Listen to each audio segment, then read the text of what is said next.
એકવાર એક ગધેડો અને ચિત્તો બે એક વાત ઉપર લડતા હતા ભાઈ.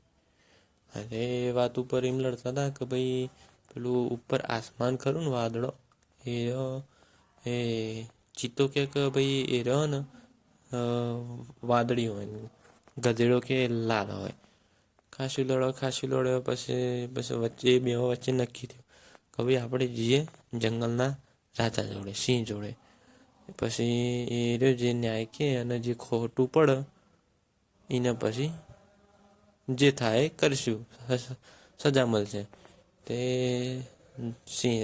સિંહ જોડે ગયા ભાઈ, રાજા જોડે.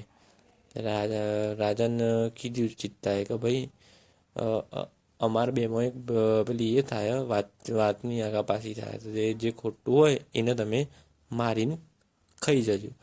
સિંહે કીધું સારું હેડો. પછી સિંહે કીધું શું વાત હતી? તે ભાઈ ચિત્તાએ કીધું ભાઈ અમારી બેન વાત એ હતી કે ઉપર પેલું આસમાન ખરું ને એ રહ્યું હું કહું વાદળી હન, પેલો ગધેડો કે લાલ હ એમ કે ગધેડો. તે પછી રાજાએ કીધું સારું તાન હેડો. ચિત્તાને બોલાવ્યો, તું આ બાજાય, તું ખોટો છે એને ચિત્તાને માર નાખો ભાઈ. તે પછી ચિત્તાએ પૂછ્યું એટલે મહારાજ હું તો સાચું બોલ્યો, હું તો ઉપરનું પેલું એ તો વાદળો તો પેલા એ જ કલરનો આવે ને, વાદળી કલરનો જ આવે, તો મને ચમ મારો તમે? તો પછી સિંહે એમ સમજાવ્યું ભાઈ વાત ખોટા સાચાની વાત નહીં, વાત એ છે કે તું સમજાવે છે કોને? ગધેડાને સમજાવે છે તું.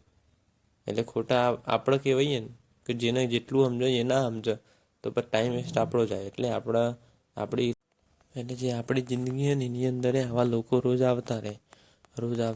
આપણા ઘરની અંદર હોય, આપણા હગા સંબંધીઓ હોય, તો એ લોકો જોડે વધારે બહેસ કરવાની નહીં. અને ગોડું એ હોય ને પછી બીના જોડે બહેસ કરે ટાઈમ વેસ્ટ જાય, આપણું માઇન્ડમાં ટેન્શન લઈએ, નોમ કરીએ તો ટાઈમ વેસ્ટ જાય.